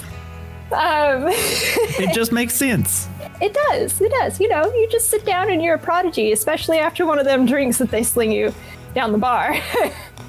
And they definitely, it's like a long bar, runs the whole length of the building. Yes, absolutely. And it does have those Old West saloon doors too. So B is going to walk up to the doors and Spartan kick them open with the arm in bone armor slung over her shoulder. Be like, "Hey guys, hey Farty, you got anything to eat? I got a feed dog here. How's everybody doing?" And she's just gonna go over and start high-fiving people at some of the tables because she knows these people. She grew up here. She was found by these people, so they are her people. Are you high-fiving them with this dead arm you're carrying? Yeah. Good. I feel like it's not the first time. To do it again. Hey, B. Yes, what, dog? Come over just a second.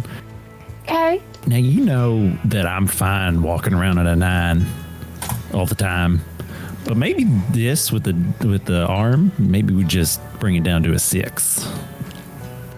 I lower the arm a little bit. Blood everywhere. And I put my other hand over the end of the arm, and I do tiny high fives with it now. Yeah, there you go. I'll take it. I'll take that as a W. It's all about compromise, dog. Not unlike how you should maybe not call me out when I'm in cover. I thought we settled this. I'm not paying for no goddamn scrap that I can find myself, especially when I've established it as my hunting ground. Established what? You just peed on one of the cactuses. Yeah, that's how it works. Read a nature book. Just because your name is Dog doesn't mean you get to act like one. Anyways, I'm gonna go and get a drink. If you want to go and act all sore about having to share your salvage out of the desert that, we all share, fine. but you can do it over in that corner. And I'm going to pat him on the head with the disembodied hand. Fucking gross. Listen, I did not name myself. Dorothy McNiles did, and do not talk bad about her. She's a saint. God damn it. Give me my beer, please. That's manners. Please. I'm going to scoot one of the beers over with the hand over the dog and pat Put that away. him on the shoulder. It's okay, dog. Here's your first of 7. Don't you worry about a thing. And tell me a little bit about Ferdy. Who's Ferdy as the bartender? Ferdy is a person who has 3 cybernetic limbs. I often will, go and check on Ferdy because servos kind of go out every once in a while. They sometimes like to appear very bodacious and has, really, really curvaceous qualities. And sometimes Ferdy just feels like walking in a trench coat, wearing a doffer, and slinging some beer. Either way, you just don't cross Ferdy. So tonight, Ferdy, and sorry. How old do you think Ferdy is? Ballpark. Ferdy, I think Ferdy might be in B's best guess. Oh, B is one of those people that if you're older than B, then you're ancient, and if you're younger than B, then you're a baby. So Ferdy is. We're gonna get along great, I'm sure. I worship Ferdy. Okay, all right. How tall is the hair? Is the question. How tall is the hair? Okay. Okay. So perfection at tonight, all times, unless there's a duffer.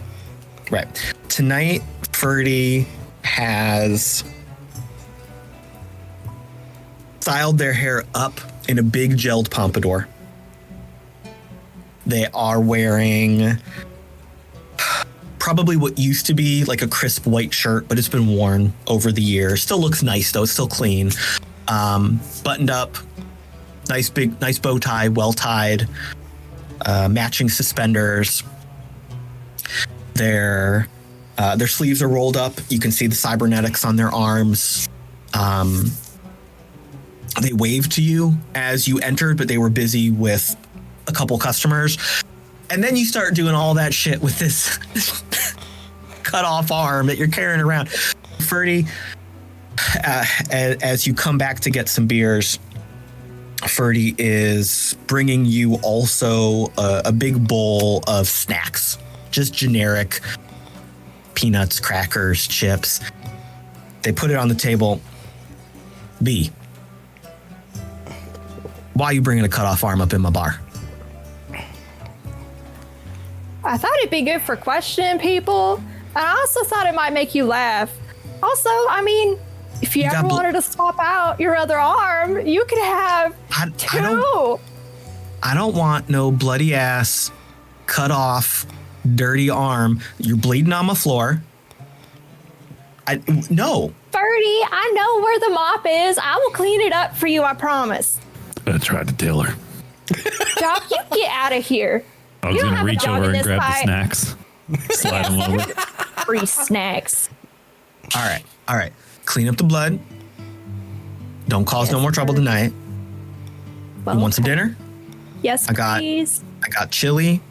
I got some sandwiches. And that's it. One of each for each of us, please. I promised Doc some food. I also told him you could have 7 beers, but if you short him 3, I think he'll be too drunk to notice anyways. I'm right next to you. I can hear you. I don't know what you're doing. This is not very secretive. That was not a very good stealth roll right there. You got B to say you get 7 beers on their tab? Yep. Yes, she did. She said that. In fact, I will testify to that in the court of law. He also blew my cover while I was salvaging out there because he peed on a cactus and says all the desert's his. So I don't know what he's thinking right now. Should have been in my spot. Ferdy does a very a gesture you are very familiar with of just pinching the bridge of their nose and asking you to be quiet. Back table. No more trouble. I'll bring you food. Y'all play nice. Thank you, Ferdy. For the record, I ain't causing no trouble. I'm just getting what I was agreed to, but I'm just saying. Table. I All right, raise fair. Thanks for the chili sandwich. to high five Ferdy. And do the so much. please. Okay. I ain't touching no dead arm. I high five myself with the arm and I go to the back table. Wash your hands before you eat. Okay, Ferdy, thank you. And that is settling down as Drall and Galen and Mox are entering the bar. So, go ahead, Draw. Oh, no, you're okay. Go ahead. No, we just. Or is there any other tables available? Oh, yeah. Literally any other table. No, I'm just kidding. Last time and I want to be the friends. So this is a very big establishment. It is after midnight. It is hoppin'. That's a term we can use, right? It's a hoppin' place. It's They're jump jiving and wailing. That being said, most people are at the bar itself. The tables and the booths, such as they are mostly free. And everything is mismatched. You know, you've got a table that is literally just a barrel with a piece of plywood screwed into it. You've got an actual table that was probably ripped out of like an airplane at some point. You've got the back of a pickup truck that's been cut off and turned over for the flat parts of the table. Like it's just gorgeously rustic, mismatched, and crazy. As we find a location for the three of us to sit, or as we're approaching, Mox is just going to look at the two of you and say, So, one of you at least is making 20,000 tonight. I'm not bitter about that, but maybe you could grab, me a drink, since I'm the only one not making any profit here. Galen will get up and begrudgingly go over to the bar and start getting beers. Oh, thank you. Very generous of you. And Galen, since you've been there for a couple days, you are at least on speaking terms with Ferdy. Okay. So you know who Ferdy is. You recognize him. They recognize you. Head nod kind of thing while they get you the beers. Good. I return later with 3 just, mugs of ale. Yeah. I set them down. As I start to kind of look over the room, it's one of those things where do we see like the contacts? Do I know what they look like? Or am I expecting them to come up and be like, that's Mox, you got my guy? Funny you should ask, because as you are sitting down, Galen is very prepared for this job. The saloon doors swing open again. And there's that pause in the recorded music that just perfectly aligns with someone entering the room. 2 people walk in, and you have never seen 2 people. Closing my tablet so I don't see what's on the screen right now. You've never seen 2 people stand out and be so mismatched ever in your life. You've got one person, a gentleman, looks like he walked out of a corporate catalog. Black suit, perfectly crisp and clean, black shirt, black tie, silk, swept back hair, wearing very small, very circular sunglasses kind of down his nose a little bit. 5'8", 5'9", shiny black shoes. You can see your reflection in them. Just like corporate through and through without even a second's glance. Behind...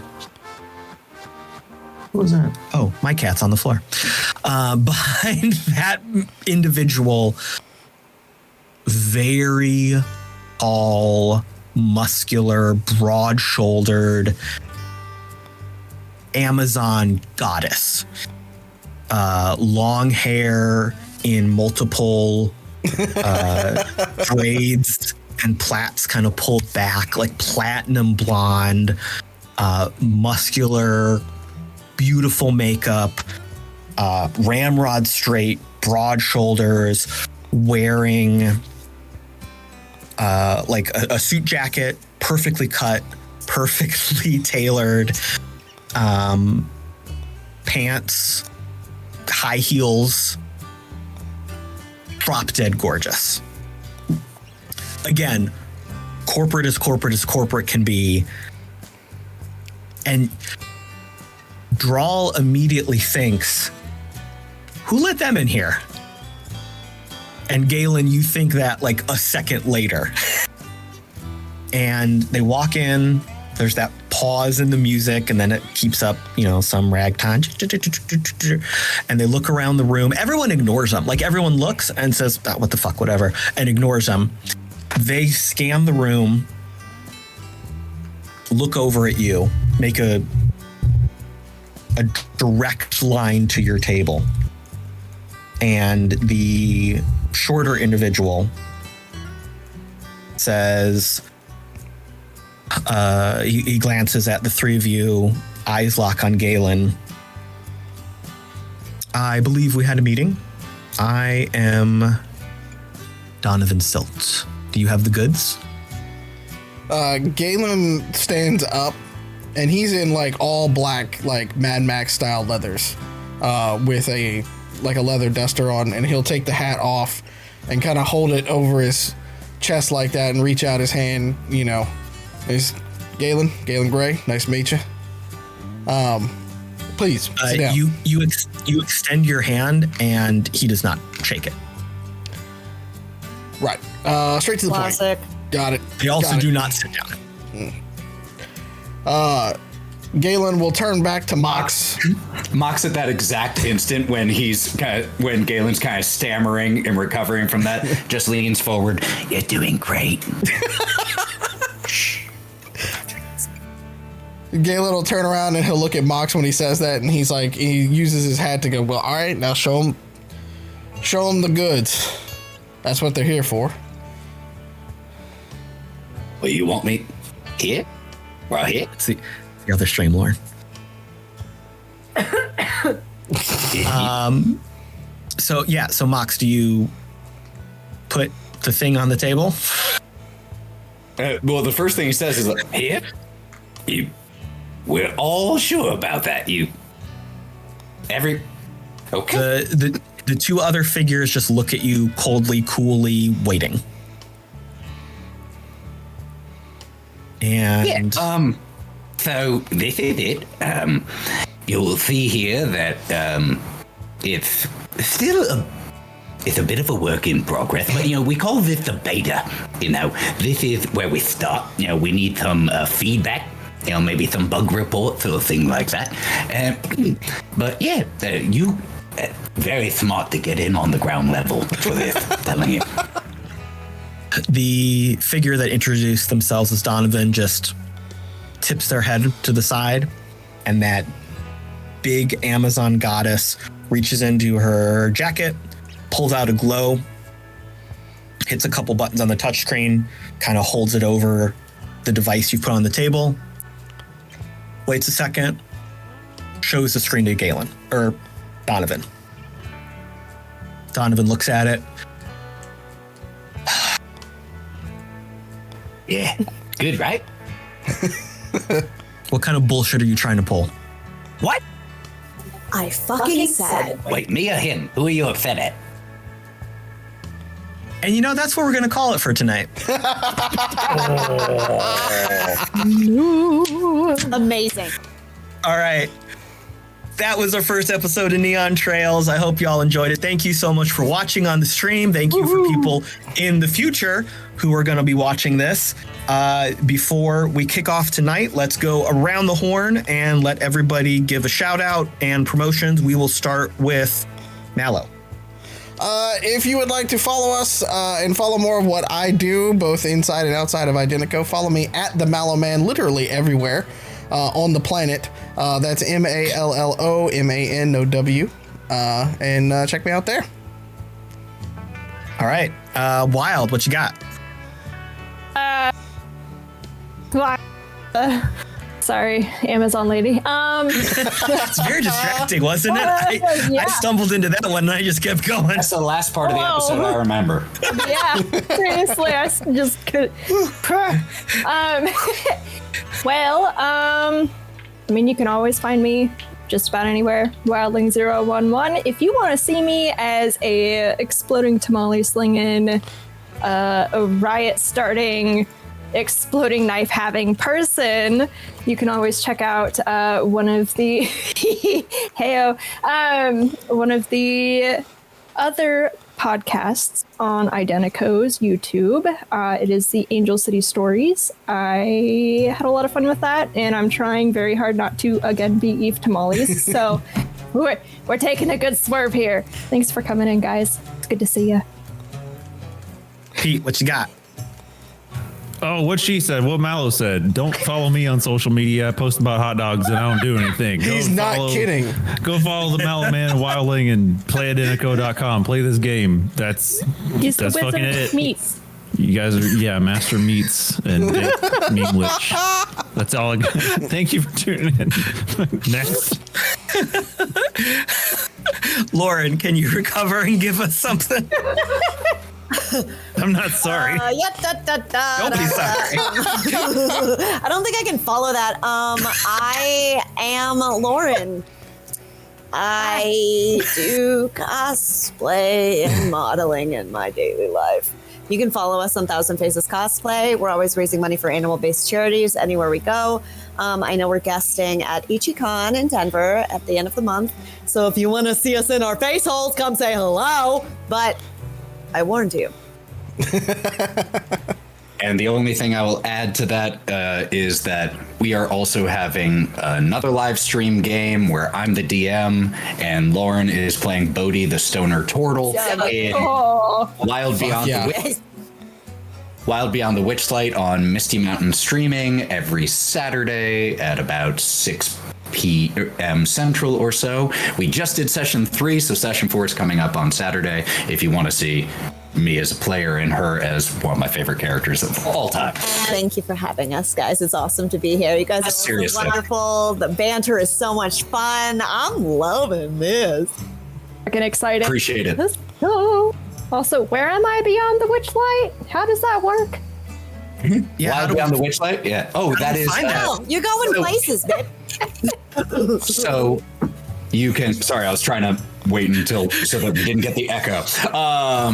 But if you, damn it, woman, if you go on to Thousand Faces Cosplay, we're married and have been married for 9 years. Can you tell? Thousand Faces Cosplay on Instagram. Our link will take you as a link to Misty Mountain Streaming's Twitch. We also just put the first episode up on our YouTube, Thousand Faces Cosplay, so you can watch there. The others will be coming each week. So we're on episode 3 on Twitch, but only episode 1 so far on YouTube. Wonderful. Nice. I am the Caleb G. You can follow me on the socials over there. You can also hear me in Chaos Incorporated right here. Same Identico time, same Identico channel. There you go. I was trying to do the Batman thing. I got it mixed up. Next week, we will be back with just Dot in the studio, telling us what Stitches has been up to. Week after that, we'll be back here with this wonderful group of people. And then after that, so we'll just be alternating weeks. You can also hear me on Farm to Fable which is one of our good friends from Michael from the RPG Academy's fan cast about Smallville, doing a rewatch. If you care about Smallville, it's a great podcast to listen to because it's a fun rewatch. He puts those out at times that I don't remember, but I'm going to be on it again soon because he just called me today. I was like, dude, can you be on the show? And I said, yes, because I'm not doing anything other than this. So thank you all for listening. We are so excited to be telling this story. We cannot wait to keep this going. It's going to be a blast. So before we go, take care of yourself, drink your vitamins, drink your water, go outside and touch some grass. Don't forget your meds. Check in on your mental health. Please take care of yourself in these trying times. We love you. Thank you for being here. And we will see you next time. Good night, everybody. Good night. Goodbye.